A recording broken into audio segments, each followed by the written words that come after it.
Assalamualaikum warahmatullahi wabarakatuh. Di sini saya akan mempresentasikan bersama kelompok saya ada Wahyu Adil, Tika Ayu, dan saya sendiri Sadam Afif tentang manajemen liabilitas dan likuiditas. Oke, liquid asset management. Aset liquid dapat diubah menjadi uang tunai dengan cepat dan dengan biaya transaksi rendah dengan sedikit atau tanpa kehilangan nilai pokok. Secara khusus, aset liquid diperdagangkan di pasar aktif sehingga bahkan transaksi besar dalam aset tersebut tidak menggerakkan harga pasar atau sangat sedikit menggerakkannya. Contoh yang baik dari aset liquid adalah T-bills, T-bills, T-notes, dan T-bond. Yang baru diterbitkan aset liquid utama tentu saja adalah uang tunai, meskipun jelas bahwa risiko likuiditas LK dapat dikurangi dengan memegang sejumlah besar aset seperti uang tunai, T-bills, T-bonds, dan LK. Biasanya menghadapi peneliti pengembalian atau pendapatan bunga dari melakukan hal ini karena likuiditas yang tinggi dan risiko gagal bayar yang rendah. Aset semacam itu seringkali menghasilkan pengembalian rendah yang mencerminkan sifat dasar yang bebas risiko. Selanjutnya, sebaliknya aset liquid seringkali harus menjanjikan pengembaliannya tambahan atau premi risiko likuiditas untuk mengkompensasi FI untuk relatif kurang daya jual dan seringkali gagal bayar yang lebih besar dari instrumen. Pemegang aset liquid dalam jumlah yang relatif kecil membuat LK mengalami peningkatan risiko likuiditas dan pada akhirnya risiko kerugian. Likuiditas yang berlebihan dapat mengakibatkan ketidakmampuan LK untuk memenuhi pembayaran yang diperlukan atas klaim, kewajiban, dan yang paling ekstrim dalam kebangkrutan, bahkan menimbulkan efek penular yang berdampak negatif pada LK lain. Akibatnya, regulator sering memberlakukan persyaratan cadangan aset liquid minimum pada LK. Secara umum, persyaratan ini berbeda dalam sifat dan cakupan bentuk berbagai LK dan bahkan menurut negara, persyaratan tergantung pada exposure risiko likuiditas yang dirasakan untuk jenis LK dan tujuan peraturan lainnya yang terkait dengan persyaratan aset liquid minimum. Lebih jauh, regulator sering menetapkan persyaratan aset liquid minimum untuk setidaknya dua alasan lain. Selain memastikan bahwa LK dapat memenuhi penarikan kewajiban yang diharapkan dan tidak diharapkan, dua alasan lainnya adalah implementasi kebijakan moneter dan perpajakan. Kami membahas dua alasan ini selanjutnya. Selanjutnya, alasan pelaksanaan kebijakan moneter. Banyak negara menetapkan persyaratan cadangan aset liquid minimum untuk memperkuat kebijakan moneter mereka. Secara khusus, menetapkan rasio minimum aset cadangan likuiditas terdapat simpanan membatasi kemampuan lembaga penyimpanan atau DI untuk perluas pinjaman dan meningkatkan kemampuan bank sentral untuk mengontrol jumlah uang beredar. Penurunan rasio persyaratan cadangan berarti bahwa lembaga penyimpanan dapat menyimpan lebih sedikit cadangan atau uang kas ditambah dengan simpanan cadangan di The Fed terhadap rekening transaksi mereka atau deposito. Akibatnya mereka dapat minjamkan persentase lebih besar dari simpanan mereka sehingga meningkatkan ketersediaan kredit dalam perekonomian. Ketika pinjaman baru dikeluarkan dan digunakan untuk biaya pengeluaran konsumsi dan investasi, sebagian dari dana ini akan dikembalikan ke lembaga penyimpanan sebagai simpanan baru oleh mereka yang menerimanya sebagai imbalan yang untuk masuk barang konsumsi dan investasi kepada peminjam DI. Pada gilirannya, setelah dikurangi giro wajib minimum yang sesuai, simpanan baru ini dapat digunakan oleh DI untuk membuat pinjaman tambahan. Seterusnya, proses ini berlanjut pada simpanan ditumbuh cukup besar dan direla menahan saat saldo cadangan pada rasio cadangan baru yang lebih rendah. Dengan demikian, penurunan giro wajib minimum atau GWM menghasilkan efek pengganda pada penawaran simpanan di dan demikian jumlah uang beredar. Selanjutnya, sebaliknya peningkatan rasio giro wajib minimum berarti DI harus menyimpan lebih banyak cadangan terhadap rekening transaksi atau deposito di neraca mereka. Akibatnya mereka hanya dapat di neraca mereka dapat meminjamkan persentase yang lebih kecil dari simpanan mereka daripada sebelumnya, sehingga mengurangi ketersediaan kredit dan pinjaman dan akhirnya menyebabkan kontraksi yang ganda dalam simpanan dan penurunan jumlah uang beredar dalam konteks ini mewajibkan setiap lembaga penyimpanan untuk menahan rasio minimum aset likuiditas terhadap simpanan, memungkinkan bank sentral untuk mendapatkan kontrol yang lebih besar atas pertumbuhan simpanan. Dengan demikian jumlah uang beredar di mana simpanan bank merupakan bagian yang signifikan sebagai bagian dari tujuan makroekonomi secara keseluruhan. Lampiran 18A pada bab terletak di situs menjelaskan perlakuan akuntansi dari rezim rasio cadangan yang diberlakukan oleh Federal Reserve AS Amerika Serikat. Selanjutnya ada alasan perpajakan. Alasan lain untuk persyaratan minimum kepemilikan aset likuid adalah memaksa DI untuk berinvestasi dalam klaim keuangan pemerintah daripada klaim keuangan sektor swasta. Artinya GWM minimal merupakan cara tidak langsung bagi pemerintah untuk menaikkan pajak tambahan dari DI. Sementara cadangan ini bukan pajak resmi pemerintah, memiliki DI penyimpanan uang tunai di brankas atau cadangan tunai di bank sentral. Bila hanya ada kompensasi tingkat bunga kecil yang dibayarkan, membutuhkan DI untuk mentransfer sumber daya ke bank sentral. Faktanya profitabilitas banyak bank sentral bergantung pada ukuran persyaratan cadangan pajak yang dapat dianggap setara dengan pungutan atas DI di bawah yurisdiksi mereka. Efek pajak atau biaya dari persyaratan cadangan bunga rendah meningkat jika inflasi mengikis nilai daya beli dari saldo tersebut. Komposisi portofolio aset likuid. Komposisi portofolio aset likuid terutama uang tunai, surat berharga. Surat berharga sebagian ditentukan oleh pertimbangan pendapatan dan di sebagian lagi oleh jenis persyaratan cadangan aset likuid minimum yang ditetapkan oleh bank sentral di banyak negara seperti Inggris. Rasio cadangan secara historis yang diberlakukan untuk mencakup uang tunai dan sekuritas pemerintah yang liquid seperti T-bills. Jadi aset liquid 20% rasio persyaratan cadangan butuhkan DI untuk megang $1 uang tunai ditambah surat berharga pemerintah untuk setiap $5 aset.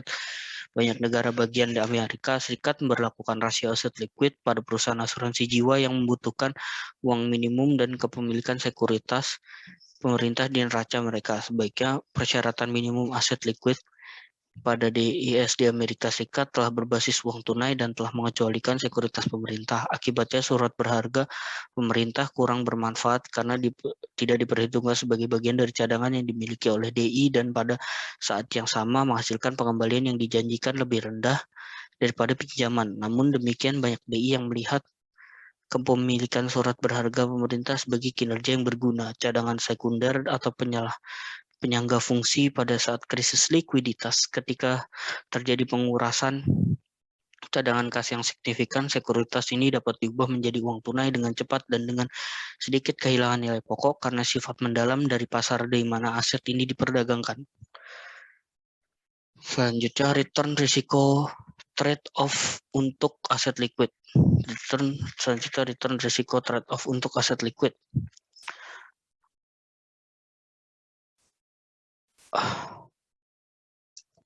Dalam mengoptimalkan kepemilikan aset likuidnya, LK harus memperdagangkan manfaat kedekatan tunai yang dengan pengembalian yang lebih rendah. Selain itu, pilihan pengelola FI adalah salah satu optimasi terbatas dalam arti bahwa persyaratan cadangan alat likuid yang diberlakukan oleh regulator menetapkan batas minimum pada tingkat di mana aset cadangan likuid dapat jatuh di neraca. Dengan demikian, FI yang menghadapi sedikit risiko penarikan likuiditas dan hanya memegang sejumlah kecil aset likuid karena alasan kehati-hatian menerangkan bahwa FI terpaksa memegang lebih dari yang optimal secara pribadi sebagai akibat dari batasan cadangan minimum yang diberlakukan oleh regulator. Masalah pengelolaan cadangan aset likuid untuk lembaga penyimpanan di AS.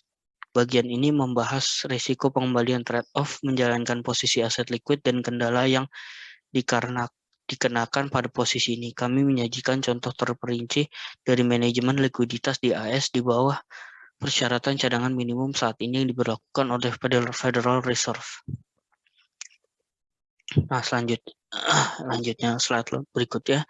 Namun banyak dari masalah dan trade-off yang mudah digeneralisasikan untuk setiap FI yang menghadapi risiko penarikan kewajiban dalam kondisi di mana regulator memperlakukan rasio persyaratan cadangan aset liquid minimum, isu-isu yang terlibat dalam pengelolaan yang optimal, portofolio aset yang diilustrasikan oleh masalah yang dihadapi oleh manajer meja uang yang bertanggung jawab atas posisi cadangan di AS. Dalam konteks regulasi di AS, kami berkonsentrasi pada pengelolaan di atas cadangan kas, didefinisikan sebagai uang kas atau mata uang dan koin yang digunakan untuk memenuhi penarikan deposan dan setoran tunai yang dipegang oleh DI di Federal Reserve mulai Agustus 2015 sesuai dengan peraturan D Undang-Undang Federal Reserve tahun 1913. Lembaga penyimpanan di Amerika Serikat wajib untuk memiliki cadangan tunai minimum target berikut ini terhadap rekening transaksi bersih.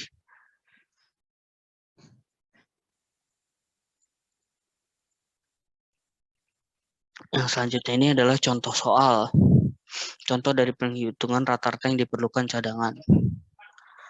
Nah, selanjutnya ini perhatikan target rata-rata harian contoh 18.1 dengan mengambil rata-rata 14 hari dari rekening transaksi bersih meskipun ditutup selama 4 dari 14 hari, 2 hari Sabtu dan 2 hari Minggu. Secara efektif angka setoran hari Jumat dihitung 3 kali dibandingkan dengan hari-hari lain di mana minggu kerja.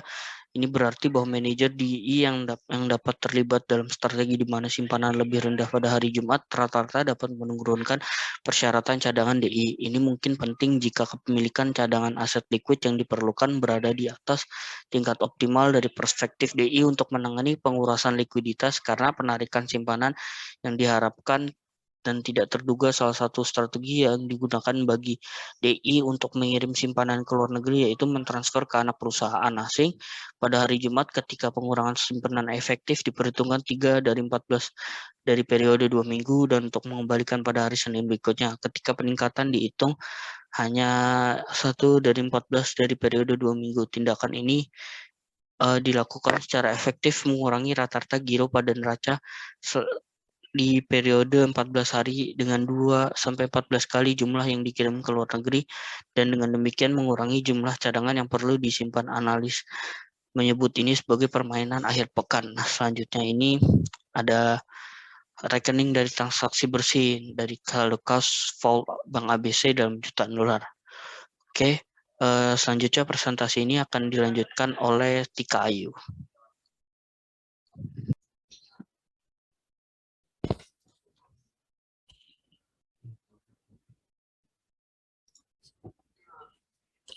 Periode pemilihan dengan menghitung rata-rata kebutuhan cadangan kas minimum harian untuk ABC Bank tetapi belum menggambarkan periode yang tepat di mana manajer bank harus mempertahankan target cadangan rata-rata harian 127,383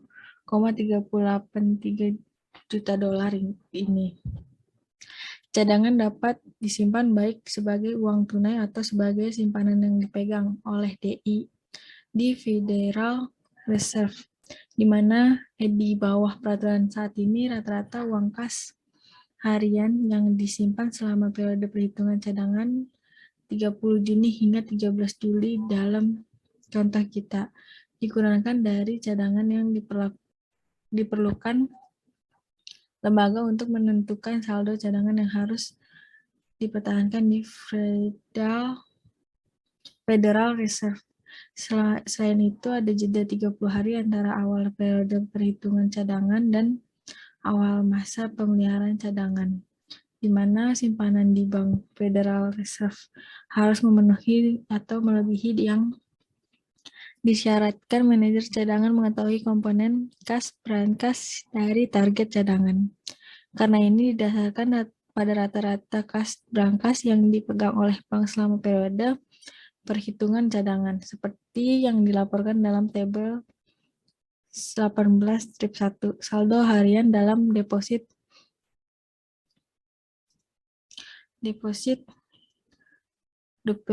di Federal Reserve atau ABC Bank selama 14 hari periode pemilihan cadangan dari 13 Juli sampai 12 Agustus ditunjukkan pada tabel 18-2.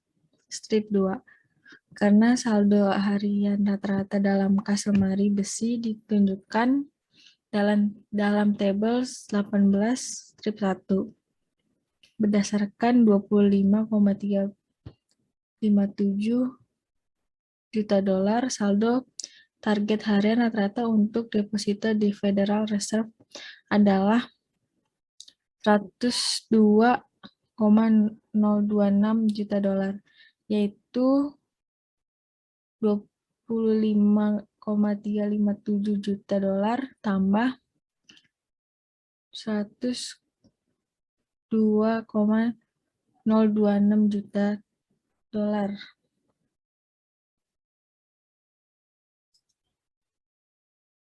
Pada dasarnya karena komponen cash flow dari target cadangan didasarkan pada kas simpanan selama periode perhitungan cadangan 14 hari. Target aktif bank selama periode pemeliharaan itu sendiri adalah posisi cadangan di The Fed. Dalam hal ini, sebagai dibahas di atas, saat ini periode pemeliharaan cadangan untuk memenuhi target cadangan dimulai 30 hari setelah dimulainya periode perhitungan cadangan. Mengingat bahwa periode komputasi adalah 2 minggu, periode pemeliharaan cadangan tidak dimulai hingga 17 hari setelah akhir dari periode komputasi. Regulator memperkenalkan ini sistem akuntansi cadangan tertinggal atau LRA untuk memudahkan manajer cadangan bank menghitung saldo cadangan wajib mereka untuk meningkatkan akurasi informasi tentang saldo cadangan wajib upgrade. Sebelum Juli 1998, regulator menggunakan sistem akuntan cadangan kontemporer atau CRA, di mana periode pemeliharaan cadangan 2 minggu untuk memenuhi target cadangan dimulai hanya 2 hari. Berawalan dengan 30 hari saat ini setelah dimulainya perhitungan. Sistem cadangan konvensional ini hanya menghasilkan jendela 2 hari mencadangkan yang dibutuhkan diketahui dengan pasti. Dalam contoh di atas, periode pemeliharaan cadangan adalah dari Kamis 2 Juli hingga Rabu 15 Juli untuk periode perhitungan cadangan yang dimulai Selasa 30 Juni dan berakhir pada Senin 13 Juli berdasarkan LRA. Menyimpan cadangan terhadap jumlah simpanan yang telah berada di DI 30 hari sebelumnya. DI mengetahui cadangan yang dibutuhkan setiap hari selama periode pemeliharaan cadangan karena persyaratan cadangan dinyatakan dalam bentuk saldo rata-rata harian. DI dapat menyesuaikan cadangan selama periode pemeliharaan agar sama persis dengan persyaratan cadangan rata-rata. Di bawah CRA, periode pemeliharaan cadangan 2 minggu untuk memenuhi target cadangan dimulai hanya 2 hari setelah dimulainya periode perhitungan. Dengan demikian, CRA hanya menghasilkan jendela 2 hari di mana cadangan yang dibutuhkan diketahui dengan pasti. Ceteris paribus, diharapkan cadangan lebih tinggi di bawah CRA daripada di bawah LRA karena di bawah LRA DI mengetahui kebutuhan cadangannya secara tepat setiap hari selama periode pemeliharaan cadangan. DI tidak perlu menahan kelebihan cadangan sebagai bantalan terhadap peningkatan persyaratan cadangan yang tidak terduga. DI dapat menjaga cadangan mereka ke tingkat minimum yang diperlukan. Di bawah CRA, DI tidak mengetahui kebutuhan cadangannya sampai 2 hari terakhir dari masa pemeliharaan cadangan. Karena itu adalah hari-hari di mana suku bunga dana Fed Fund paling tidak stabil. DI berusaha untuk menghindari kekurangan cadangan yang lebih besar di akhir periode pemeliharaan cadangan Oleh karena itu, mereka akan cenderung menahan kelebihan cadangan di awal periode pemeliharaan yang dapat dikurangi pada 2 hari terakhir dari minggu penyelesaian. Terlebih lagi karena pasar dana Fed Fund terdiri dari pedagang aktif yang bertransaksi setiap hari satu sama lain. Selanjutnya, undershooting, overshooting, target cadangan atau undershooting. Apa yang terjadi jika pada akhir periode pemeliharaan cadangan pada 12 Agustus dari contoh sebelumnya, blue undershoot ratio cadangan minimum harian yang disyaratkan oleh peraturan yaitu memegang jumlah dari jumlah yang disyaratkan 127,383 juta dolar rata-rata harian dalam contoh kita. Federal Reserve mengizinkan untuk membuat kesalahan rata-rata harian hingga 4% tanpa penalti. Jadi jika DI adalah 4% merah pada target cadangan 4%, 127,383 juta dolar sama dengan 5,095 juta dolar harus dikompensasikan dalam periode pemeliharaan cadangan 2 minggu berikutnya yang berlangsung pada tanggal 13 Agustus hingga 26 Agustus. Ketika DI mengalami defisit dalam cadangan yang dibutuhkan periode 2 minggu tertentu, itu harus menahan jumlah surplus cadangan dalam periode 2 minggu berikutnya. Jika kekurangan cadangan melebihi 4%, DI bertanggung jawab atas biaya penalti explicit dan implicit dari Federal Reserve. Biaya explicit tersebut pengenaan biaya suku bunga penalti yang sama dengan tingkat diskontro bank sentral di mana markup 2%. Tuntutan implicit dapat mencakup memantau pemeriksaan dan pengawasan yang lebih sering jika regulator DI melihat undershoot dari persyaratan cadangan sebagai cerminan dari praktik yang tidak aman dan tidak sehat oleh manajer DI. Pemandangan seperti itu mungkin akan diambil hanya jika DI secara konsisten melampaui target cadangannya. Apa yang terjadi jika pada akhir periode pemeriksaan cadangan pada 12 Agustus dari contoh sebelumnya, undershooting ratio cadangan minimum harian yang disyaratkan oleh peraturan yaitu memegang kurang dari jumlah syaratnya 127,383 juta dolar rata-rata harian dalam contoh kita.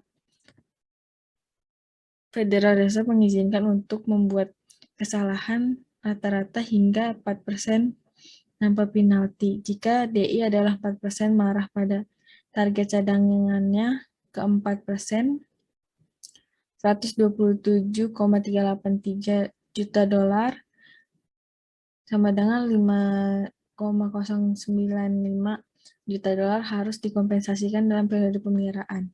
Cadangan 2 minggu berikutnya yang melanjut dari 13 Agustus dan hingga 26 Agustus ketika DI mengalami defisit dalam cadangan yang dibutuhkan dalam periode 2 minggu tertentu. Jika harus menahan jumlah surplus cadangan dalam periode 2 minggu berikutnya, jika kekurangan cadangan melebihi 4%, DI bertanggung jawab atas biaya penalti explicit dan implicit dari federal biaya explicit, masuk pengenaan biaya suku bunga penalti yang sama dengan tingkat diskontro bank sentral ditambah markup 2%. Tuntutan implicit dapat mencakup pemantauan, pemeriksaan dan pengawasan yang lebih sering jika regulator DI melihat undershooting dari persyaratan cadangan sebagai cerminan dari praktik yang tidak aman dan tidak sehat oleh manajer DI. Pemandangan seperti itu mungkin akan diambil hanya jika secara konsisten melampaui target cadangannya. Ini rata-rata rekening kas 2,214 juta dolar selama periode ini. Bank membawa defisit 2.276 juta dolar dari periode cadangan terakhir. Hitung kebutuhan cadangan bersih untuk periode pemeliharaan cadangan dari tanggal 9 hingga 22 September. Hitungan cadangan minimum yang dapat dipertahankan dan dicadangkan maksimum yang akan diperhitungkan untuk periode pemeliharaan cadangan berikutnya, 23 September hingga 6 Oktober. Di sini ada jumlahan cadangan dari tanggal 10 sampai 23 Agustus. Jika selama 12 hari pertama periode pemeliharaan cadangan saat ini, rata-rata cadangan harian yang dimiliki adalah 55 juta dolar atau 12 kali 55 M dolar, total kumulatif 660 M selama 12 hari. Apa yang perlu disimpan bank sebagai cadangan selama 2 hari terakhir untuk memenuhi persyaratan cadangan, memenuhi cadangan minimum, dan memenuhi cadangan maksimum. Untuk memenuhi persyaratan cadangan selama 12 hari pertama, bank seharusnya memiliki cadangan kumulatif sebesar 55,709 M kali 12, 668,508 juta. Bank mengalami kekurangan 668.508 dolar dan 660 dolar, yaitu 8,508 dolar. Dengan demikian saldo kumulatif selama 2 hari terakhir 21 dan 22 September harus 55,709 M tambah 709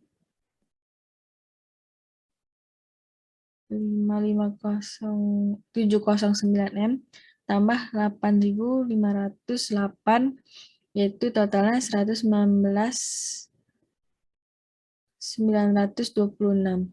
Yang kedua, untuk mencapai saldo kumulatif minimum, yaitu selama 12 hari pertama, bank harus memiliki cadangan kumulatif sebesar 52,283 kali 12, yaitu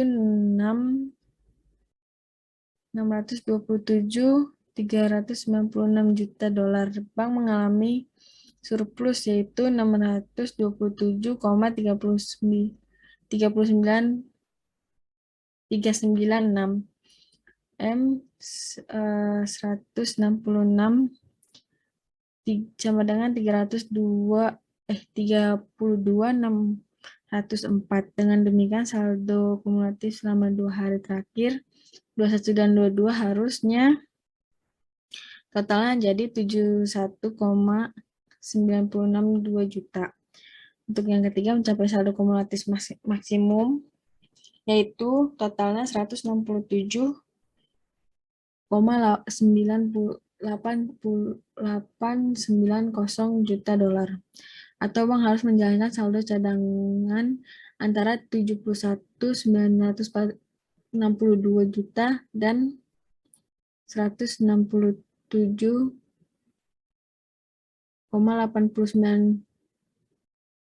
miliar selama 2 hari, yaitu 21 dan 22 September.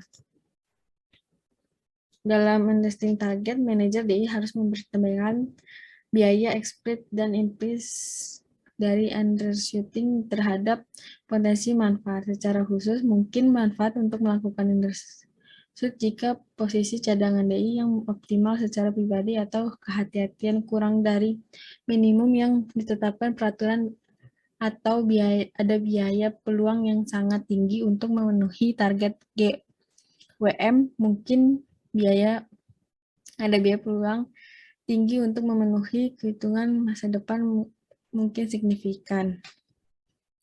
Manajer DI mungkin akan memiliki metode yang paling murah untuk memenuhi kekurangan cadangan, seperti minjam dana Fed jika tingkat ini kurang dari biaya penjual aset likuid. Manajer mungkin enggan untuk mendanai seluruh kekurangan cadangan dengan cara ini. Namun, jika biaya untuk menyesuaikan kekurangan itu tinggi atau jumlah cadangan yang optimal, secara pribadi kekurangan dari jumlah minimum yang disyaratkan oleh peraturan. Pertimbangan biaya tersebut menyebabkan beberapa manajer DI menggunakan jendela diskon Federal Reserve untuk meminjam dana yang diperlukan untuk memenuhi kekurangan cadangan, sementara karena biaya pinjaman dari jendela diskon adalah tingkat diskonto.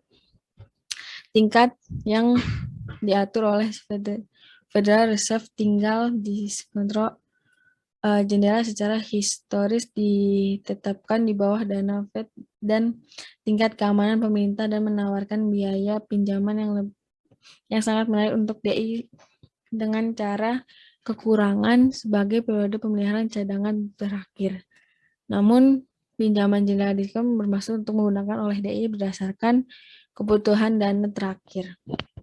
Dana bukan berdasarkan keuntungannya, yaitu DI berlalu tetapi menghadapi krisis likuiditas mendadak karena menarik simpanan yang disebabkan oleh musim dalam arus simpanan atau pemberi pinjaman serupa lainnya. Kebutuhan terakhir. Overshoot yaitu biaya dari melampaui batas atau memegang cadang kas melebihi tingkat minimum yang disyaratkan, tergantung oleh apakah DI memandang tingkat kehati-hatiannya untuk memenuhi penarikan simpanan yang diharapkan dan tidak diharapkan lebih tinggi atau lebih rendah dari persyaratan cadangan minimum yang ditetapkan oleh peraturan. Jika cadangan minimum dipersyaratkan oleh lebih tinggi dari jumlah yang dianggap optimal oleh manajer, 4% kelebihan cadangan pertama dapat dibawa periode cadangan berikutnya. Sebagai contoh, misalkan tingkat pinjaman 9%, tingkat T-bill adalah 4%, dan bunga yang diperoleh pemilikan kas berlebih adalah 0%. Biaya peluang pengembaliannya yang hilang ke DI dari penahanan kelebihan cadangan dalam bentuk tunai atau bentuk T-bill adalah biaya peluang tunai 9%, 0%. Biaya peluang T-bill yaitu 9% atau 4% atau 5%. Dengan demikian, T-bill memiliki biaya peluang yang jauh lebih rendah daripada uang tunai. Manajer harus menimbang penghematan biaya peluang bersih sebesar 4% dari penyimpang kelebihan cadangan untuk T-bill dengan kemudahan instrumen tersebut dalam dijual dan berubah menjadi uang tunai untuk memenuhinya. Perhatikan naikkan yang sangat besar pada kelebihan cadangan pada bulan November 2008 dan Agustus 2009 masing-masing 91,65% dan 91,71% dari total cadangan. Federal Reserve menetapkan suku bunga dana Fed Fund pada tingkat yang diyakini akan mendorong kondisi keuangan dan moneter yang konsisten dengan mencapai tujuan kebijakan moneter dan menyesuaikan target itu sejalan dengan perkembangan ekonomi yang berkembang. Pada bulan September 2008, Federal Reserve menetapkan beberapa langkah untuk menyediakan likuiditas di pasar keuangan. Banyak yang bertanya mengapa bank memiliki untuk menahan begitu banyak cadangan daripada peminjamannya, dan beberapa pernyataan bahwa pinjaman bank atas kelebihan cadangan sangat penting dan menyelesaikan krisis kredit. Namun, Federal Reserve mulai membayar bunga atas cadangan untuk pertama kalinya pada Oktober 2008 selama krisis keuangan. Fed menetapkan tingkat bunga yang dibayarkan pada cadangan sama dengan target untuk tingkat bunga pasar. Kebijakan ini pada dasarnya menghilangkan biaya peluang memegang cadangan. Dengan demikian, tingkat total cadangan insentif DI untuk meminjam pada seluruhan dalam sistem perbankan hampir seluruhnya ditentukan oleh bank sentral dan tidak selalu dipengaruhi oleh keputusan pinjaman bank swasta. Perhatikan bahwa tingkat kelebihan cadangan tetap tinggi bahkan hingga Juli 2015, 94,24% dari total cadangan. Pemulihan ekonomi yang terlambat dari krisis keuangan 2008 sampai 2009 berarti bahwa Fed mempertahankan suku bunga rendah hingga tahun 2010-an. Mengelola aset likuid selain uang tunai. Beberapa model yang menggunakan LK untuk mengukur resiko likuiditas termasuk model yang digunakan untuk menentukan alat likuid atau LK selama periode waktu mendatang. Persyaratan cadangan menetapkan tingkat minimum yang tunai yang harus dimiliki FI untuk memenuhi kebutuhan likuiditas karena penarikan deposito. Namun karena uang tunai adalah aset yang tidak menghasilkan, LK akan menahan uang tunai sesedikit mungkin untuk memenuhi kebutuhan aset likuidnya. Aset likuid yang tersisa umumnya disimpan dalam portofolio keamanan FI, misalkan memegang tagihan treasury. Pengelola portofolio efek merupakan bagian integral dari pengelolaan likuiditas bagi lembaga keuangan. Manajer LK harus menentukan kombinasi optimal dari aset likuid dengan hasil lebih rendah versus aset yang kurang likuid dengan hasil lebih tinggi. Memang seperti yang dibahas dalam bab 1, LK adalah khusus karena mereka yang diharapkan memang seperti yang dibahas dapat membedakan jatuh tempo aset. Kewajiban mereka menerbitkan deposito jangka pendek untuk mendanai aset jangka panjang. LK dapat untung dengan melakukan layanan khusus ini.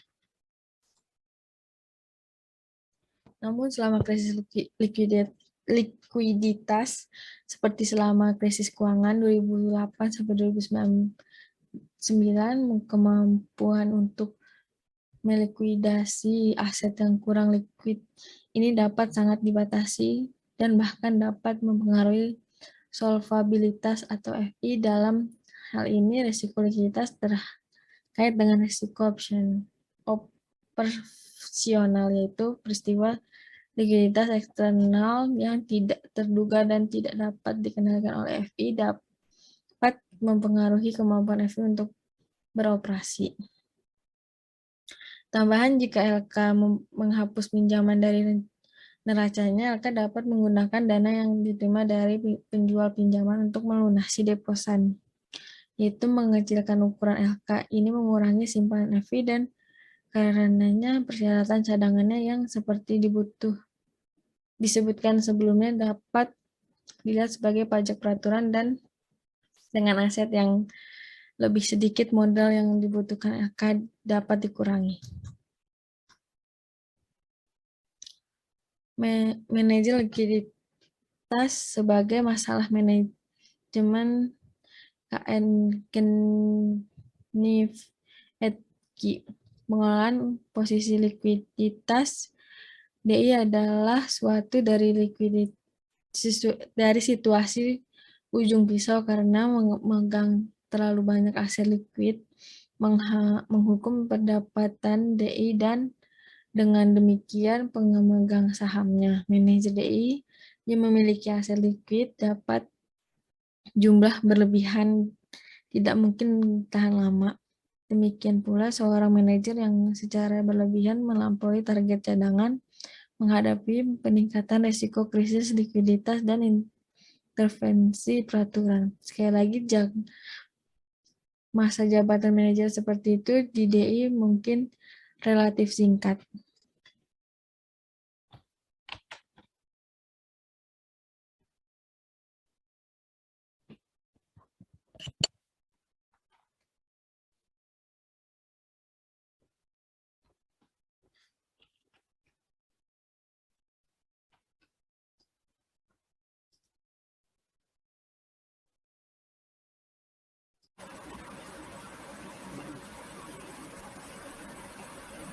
Ini saya di sini akan melanjutkan presentasi dari teman saya, yaitu di sini ada manajemen tanggung jawab manajemen. Likuiditas dan manajemen kewajiban itu mempunyai kaitan yang sangat erat. Salah satu aspek dari pengendalian risiko likuiditas itu adalah dengan menjaga tingkat kehati-hatian alat likuid.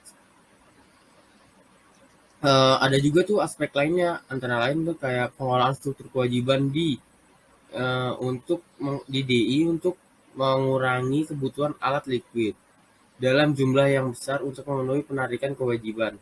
Namun, penggunaan dana yang dibeli secara berlebihan dalam struktur kewajiban dapat mengakibatkan krisis likuiditas jika investor kehilangan kepercayaan pada DI dan menolak untuk melanjutkan dana tersebut. Peningkatan teknologi dan permintaan untuk efisiensi dan fleksibilitas dalam transaksi keuangan nasabah grosir dan eceran telah menurunkan biaya simpanan dan mengubah cara lembaga keuangan itu mengelola risiko likuiditasnya. Layanan itu berorientasi teknologi seperti perbankan yang ada di rumah. Itu menghubungkan pelanggan ke rekening deposito dan pialang mereka melalui komputer pribadi mereka dan perangkat selulernya. Teknologi ini juga menyediakan pelayanan lain seperti perdagangan sekuritas elektronik dan pembayaran tagihan. Dengan demikian juga, debit cek penggajian yang telah diotorisasi sebelumnya membuat uang tunai itu masuk ke rekening simpanan lembaga keuangan itu lebih cepat dan lebih dapat diprediksi. Terakhir, clearing cek untuk Undang-Undang Abad ke-21 itu memungkinkan lembaga keuangan untuk memberikan salinan cek yang dikirimkan secara elektronik kepada nasabah simpanan daripada mengembalikan cek asli dalam bentuk kertas. Dalam melakukannya, itu tuh memerlukan waktu pemrosesan dan biaya penanganan dapat dikurangi secara signifikan untuk lembaga keuangannya. Jenis layanan ini itu telah mengubah cara pandang manajemen likuiditas oleh lembaga keuangan. Nah, selanjutnya juga ini ada pilihan dari struktur tanggung jawabnya. Itu meminta deposit risiko penarikan giro yang diterbitkan oleh DI memiliki tingkat risiko penarikan yang sangat tinggi. Penarikan dapat terjadi seketika dan sebagian besar diharapkan oleh manajer DI, seperti penarikan tunai sebelum akhir pekan atau tidak terduga seperti apa yang terjadi selama situasi krisis ekonomi. Bank of America ini tuh menarik 12,4% dari simpanan dan pinjaman lainnya dari giro. Sementara Bank of Carbondale, bank komunitas kecil, yaitu dia jumlah asetnya itu pada tahun 2015 itu sebesar 209 US dollar yang beralokasi di Carbondale, Illinois. Itu menarik 13,6%. Biaya di Amerika Serikat, giro tidak membayar bunga eksplisit sejak tahun 1930-an secara hukum. Namun, mulai Juli 2011, larangan federal terhadap pembayaran bunga atas giro telah dicabut. Dengan demikian, DI ini sekarang diperbolehkan, tetapi itu tidak diperlukan juga. Ini ada contoh tabel distribusi dari setoran dan pinjaman lainnya untuk ada 2 dis ini.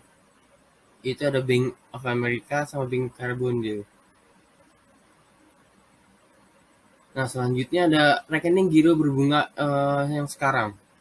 Resiko penarikan sejak tahun 1980, bank-bank di Amerika Serikat ini telah dapat menawarkan simpanan yang dapat diperiksa untuk membayar bunga dan dapat ditarik sesuai permintaan mereka. Yang disebut juga itu urutan penarikan akun yang dapat dinegosiasi atau sekarang yang bisa disebut dengan akun-akun itu sendiri. Ada nih perbedaan utama antara akun Supernow yang memiliki fitur sangat mirip dengan akun Now tapi membutuhkan saldo minimum yang lebih besar. Instrumen dan giro tradisional adalah instrumen. Ini tuh mengharuskan deposan untuk menjaga saldo akun minimum untuk mendapatkan bunga. Jika saldo minimum turun di bawah angka tertentu seperti $500, akun tersebut itu akan secara resmi dikonversi ke status yang setara dengan giro yang tidak menghasilkan bunga. Pembayaran bunga eksplisit dan adanya persyaratan saldo minimum itu membuat rekening Now itu berpotensi kurang rentan terhadap risiko penarikan daripada giro. Namun demikian, rekening Now itu masih merupakan instrumen yang sangat liquid dari sudut pandang deposan. Bank of America memiliki 2,1% dari simpanan dan pinjaman lainnya itu dalam bentuk rekening Now. Selanjutnya ada rekening berbunga Now. Biaya seperti halnya giro, DI ini tuh dapat mempengaruhi potensi penarikan rekening Now itu dengan membayar bunga eksplisit atau subsidi daya, seperti tidak membebankan biaya penuh dari pemeriksaan cek. Namun, manajer itu memiliki 2 cara lain untuk mempengaruhi hasil yang dibayarkan kepada deposannya. Yang pertama itu adalah dengan memvariasikan persyaratan saldo minimumnya. Jika persyaratan saldo minimum itu diturunkan, katakanlah dari $500 menjadi $250, namun bagian yang lebih besar dari rekening Now itu menjadi subjek pembayaran bunga. Dan dengan demikian, pengembalian eksplisit dan daya tarik rekening ini meningkat. Yang kedua, itu adalah memvariasikan pembayaran suku bunga eksplisit itu sendiri. Seperti meningkatkan dari 1 menjadi 1/4%. Dengan demikian, manajer DI itu memiliki 3 mekanisme penetapan harga untuk menambah dan mengurangi daya tarik, dan karenanya berdampak pada tingkat penarikan dan akun sekarang pembayaran bunga eksplisit. Nah, ini ada contoh dari rekening giro berbunga Now, yaitu ini ada bunga kotor ya. Pertimbangan deposan itu yang memegang rata-rata $250 per bulan untuk 3 bulan pertama tahun ini, $500 per bulan untuk 3 bulan berikutnya, dan $1.000 per bulan untuk 6 bulan terakhir. Tahun ini di akun sekarang ini tuh membayar 5% per tahun jika saldo minimum adalah $500 atau lebih, dan tidak membayar bunga jika akun turun di bawah $500. Deposan ini tuh menulis rata-rata 50 cek per bulan dan membayar biaya layanan 10 sen untuk setiap cek, meskipun biaya bank 5% untuk memproses setiap cek. Pengembalian bunga kotor pemegang rekening yang terdiri dari bunga implisit ditambah dengan bunga eksplisit itu adalah ini ada perhitungannya, yaitu pengembalian bunga kotor itu sama dengan bunga eksplisit ditambah bunga implisit. Jadi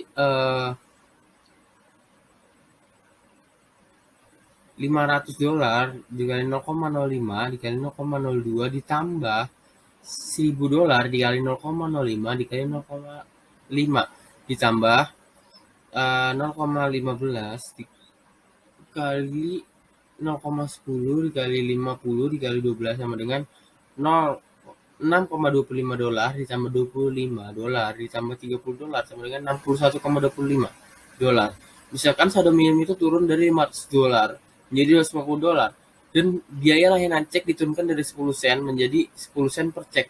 Kemudian ini ada pengembalian bunga kotornya yaitu 250 dolar dikali 0,05 dolar dikali 0,25 dolar ditambah 500 dolar dikali 0,05 dikali 0,25 ditambah 1000 dolar dikali 0,05 dikali 0,5 ditambah 0,15 dikali 0,05 dikali 50 dikali 12.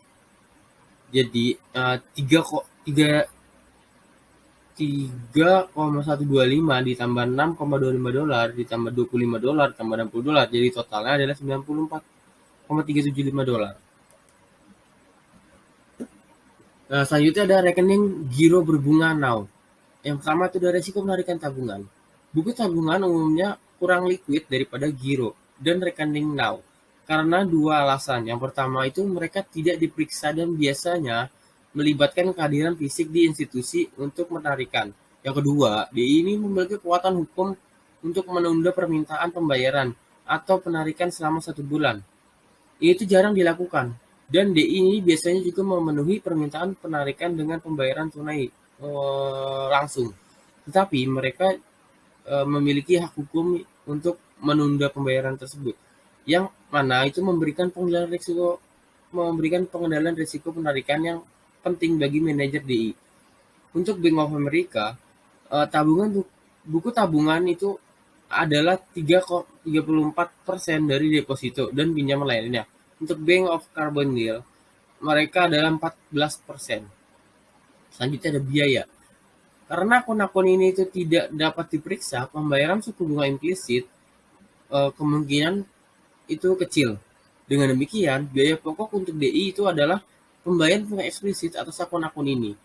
Dalam beberapa tahun terakhir, DI ini tuh biasanya membayar tarif eksplisit yang sedikit lebih tinggi untuk tabungan dari buku tabungan daripada rekening yang now. Selanjutnya ada rekening deposito pasar uang atau MMD. Resiko penarikan di bawah GARN Jerman yang diperkenalkan pada tahun 1982 dapat menggunakan rekening deposito pasar uang sebagai instrumen kewajiban tambahan untuk mengendalikan risiko penarikan mereka secara keseluruhan, khususnya risiko diskriminasi dana dari DI dan mengalir ke reksadana pasar uang. Jika DI ingin bersaing dengan reksadana pasar uang yang ditawarkan oleh kelompok-kelompok seperti Vanguard, Fidelity, maka MMDI ini mereka tawarkan itu harus liquid, tetapi tidak liquid seperti giro dan rekening now. Di Amerika Serikat, MMDI ini itu dapat diperiksa tetapi tunduk pada pembatasan jumlah cek yang ditulis pada setiap akun per bulan. Jumlah transfer otomatis yang telah diotorisasi sebelum per bulan dan denominasi minimum dari setiap cek, misalnya 1 DI memungkinkan pelanggan untuk MMDA untuk melakukan maksimum 6 transfer pra-otorisasi yang tidak lebih dari 3 dapat berupa cek masing-masing $500. Selain itu, MMDA ini memperlakukan persyaratan saldo minimum pada deposan federal Selanjutnya ada biaya. Bunga eksplisit yang dibayarkan kepada deposan adalah biaya utama MMDA. Ini juga merupakan mekanisme harga yang digunakan untuk mengendalikan risiko penarikan. Karena MMDA ini itu bersaing langsung dengan MMF. Manajer DI ini dapat mempengaruhi tingkat penarikan bersih mereka dengan memvariasikan tarif yang dibayarkan DI pada akun-akun tersebut. Secara khusus, sementara tingkat yang dibayarkan MMF atas saham mereka secara langsung mencerminkan tingkat yang diperoleh dari aset pasar uang yang mendasari di mana manajer portofolio berinvestasi seperti surat berharga, akseptasi bankir, perjanjian pembelian kembali, dan T-bills. Tingkat yang manajer DI untuk membayar MMDA tidak didasarkan secara langsung pada portofolio aset pasar uang yang mendasarinya. Secara umum, manajer DI ini memiliki keleluasaan yang cukup besar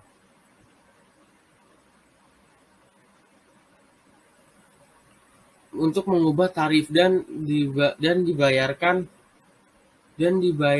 pada MMDA, dan dengan demikian spread pada akun MFF dan MMDA ini dapat berdampak langsung pada tingkat penarikan resiko penarikan pada akun tersebut.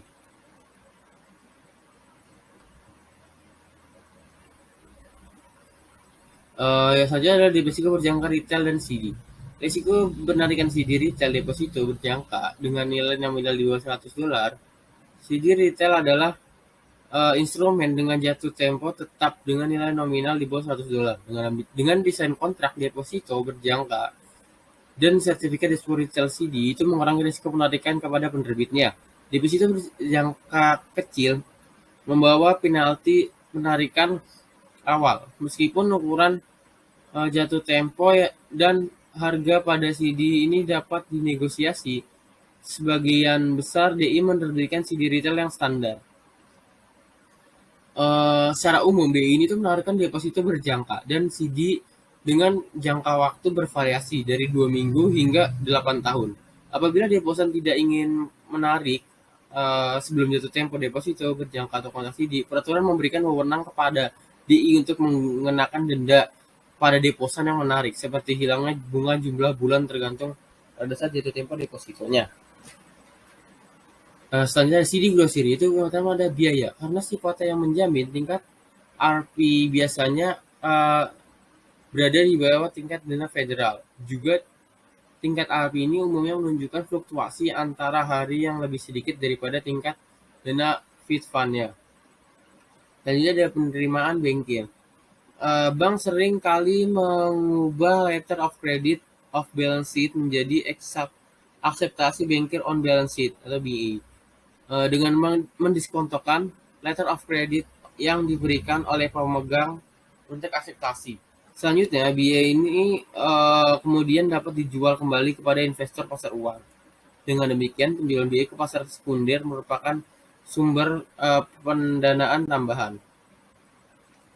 Selanjutnya ada kertas komersial, yaitu adalah surat berharga. Itu adalah surat promise jangka pendek untuk jaminan yang diterbitkan oleh perusahaan untuk memperoleh kas jangka pendek. Surat berharga komersial adalah salah satu instrumen pasar uang terbesar. Dalam hal ini nilai dolar yang beredar. Nilai $1 triliun berada pada tahun 2015. Salah satu alasan untuk jumlah besar surat berharga yang beredar adalah bahwa perusahaan dengan peringkat kredit yang kuat umumnya dapat menjamin uang dengan suku bunga yang lebih rendah dengan menerbitkan surat berharga daripada dengan meminjamkan langsung dari sumber lain seperti bank umum. Selanjutnya ada manajemen risiko tanggung jawab dan likuiditas perusahaan asuransi. Perusahaan asuransi menggunakan berbagai sumber untuk memenuhi kebutuhan likuiditas. Sebagaimana dibahas dalam bab 6 dan bab 12, likuiditas itu diperlukan untuk memenuhi klaim atau polis asuransi yang telah ditulis oleh lembaga keuangan tersebut, serta penyerahan polis tersebut secara tidak terduga. Oleh karena itu, kontrak-kontrak ini mewakili kewajiban potensial di masa depan bagi perusahaan asuransi. Idealnya, pengolahan likuiditas pada perusahaan asuransi dilakukan agar dana yang dibutuhkan untuk memenuhi klaim atas kontrak asuransi tertulis dipenuhi dengan premi yang diterima atas kontrak baru dan kontrak lama.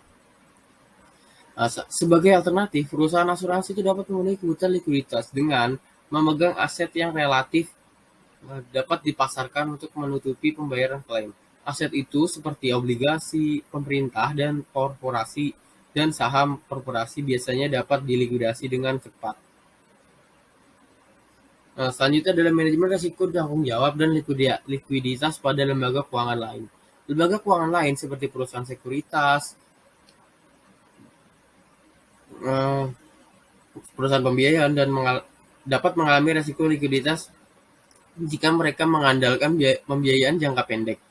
Dan juga investor ini dapat menjadi enggan untuk mengulir dana tersebut.